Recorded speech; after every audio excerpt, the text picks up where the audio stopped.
Living in Quitman County was a challenge for African American. At that point in time, we were transitioning from being colored to Negro, and we weren't yet African American.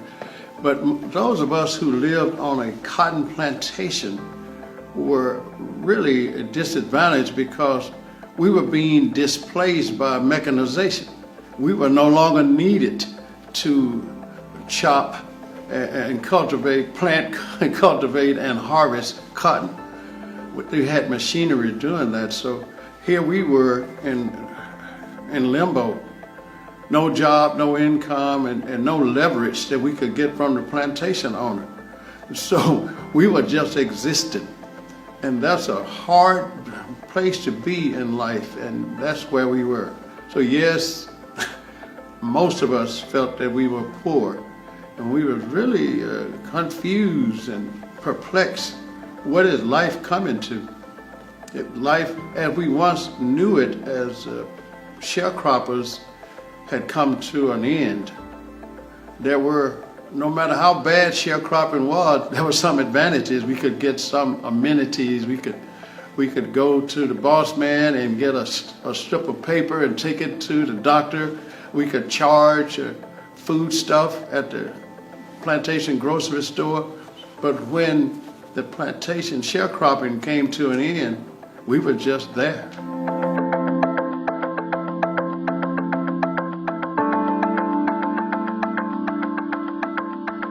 Everybody was a little bit, confused. What can we do? What should we do? There was nobody to be mad at, so to speak, because nobody bothered us. There was no activism because there was nobody to fight against. Nobody kept us from working. You just had no work to do. So nobody kept us from doing anything. We just was there. What do we do now? And so that's a hard way to be in life. It's like war on poverty itself, and not war on humans, other folks. We didn't know who our adversaries were. We didn't have any. So it wasn't that we was upset, mad with white people. We was upset and mad with conditions. And that's, if you ever tried that, then you can understand. There's no enemy that we could see and put our hand on that we could defeat and make things better.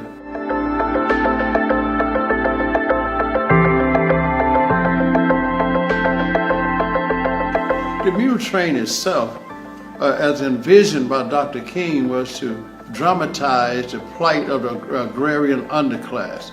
Dr. King wanted 100 wagons pulled by 2 mules each to leave Marks, Mississippi, that Abernathy says in his book, the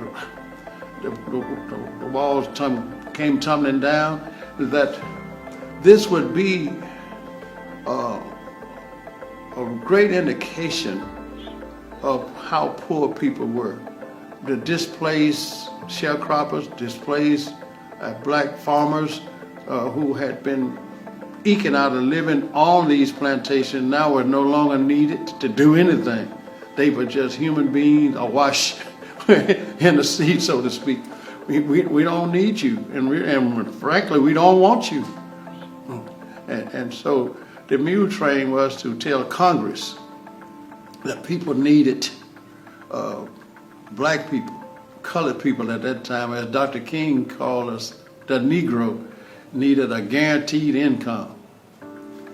So that was the goal of Dr. King, was to get that guaranteed income.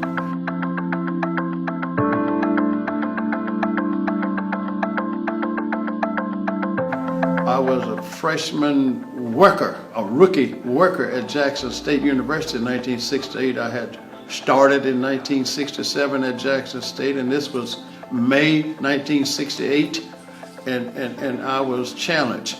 And it was coming up to Alumni Day, which is like the World Series of Alumni Affairs, Alumni Day in May, coming up to graduation. And I was so perplexed that I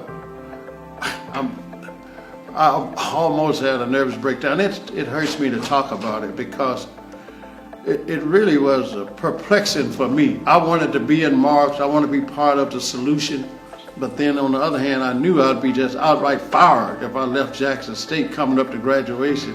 I had a class I was teaching and I was coordinating the events surrounding graduation, and if I left on that mule train, you don't leave the game, quit your team coming up to the Super Bowl. So it was really a tough time for me. So that's why I wrote my book, Marks, Martin, and the Mule Train, trying to exercise some of those feeling of guilt inside of me that I wasn't able to participate as I had wanted to. I think I'm making up for it though. I'm president of the Mule Train Historical Society that I created, and I devote considerable quality time and effort to Quitman County.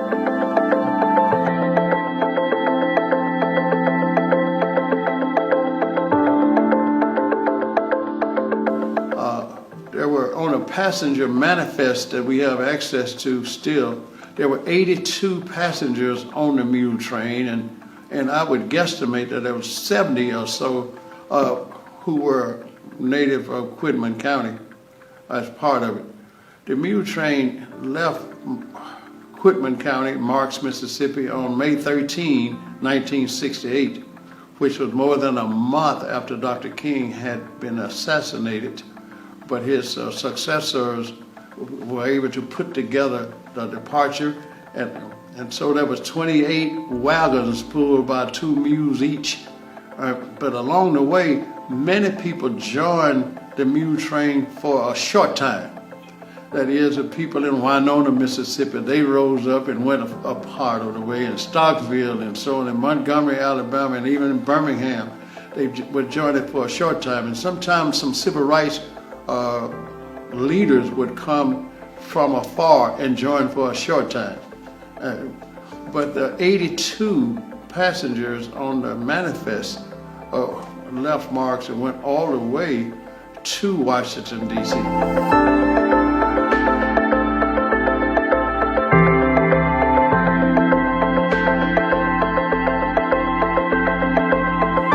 Resurrection City that had been erected there in Washington, D.C. on the Washington Mall, and it had been there under protection of the Black Panthers and the leadership of those wonderful civil rights and noted civil rights leaders. It had been there before the Mule Train got there. And so when the Mule Train came, it was the great anticipated arrival of the centerpiece, because here they come, here comes the Mule Train. So the Mule Train actually overland on hoof went as far as Atlanta, and the wagons were disassembled and put on a freight train and shipped on into Washington. And then they was reassembled in DC for June 19th, from May 13 to June 19th. And so on June 19, 1968, the Mule Train led a march on Washington from Resurrection City.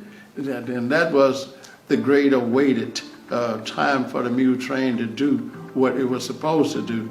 And that was to dramatize the condition of the agrarian underclass in America, especially the Negro, as Dr. King would call us.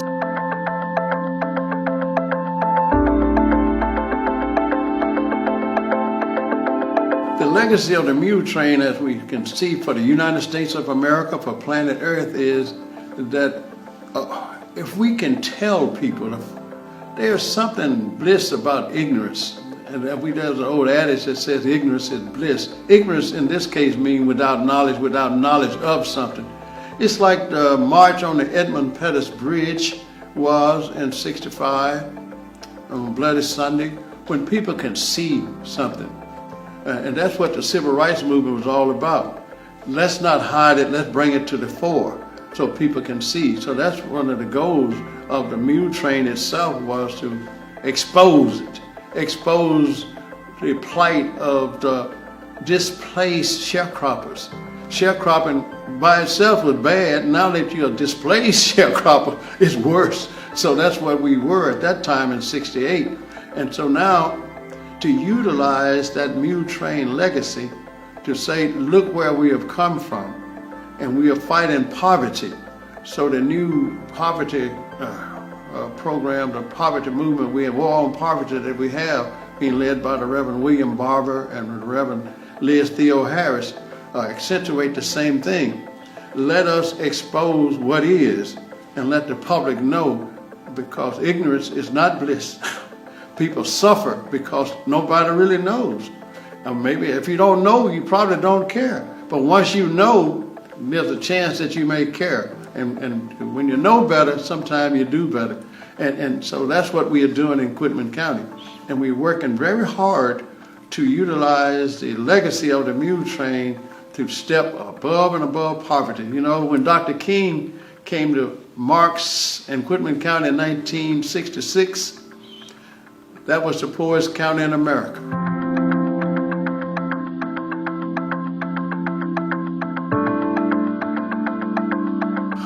When the United States Constitution was adopted in 1787, it says that the African American, the black, the slaves, the coloreds, the Negro was 3/5 of a human being.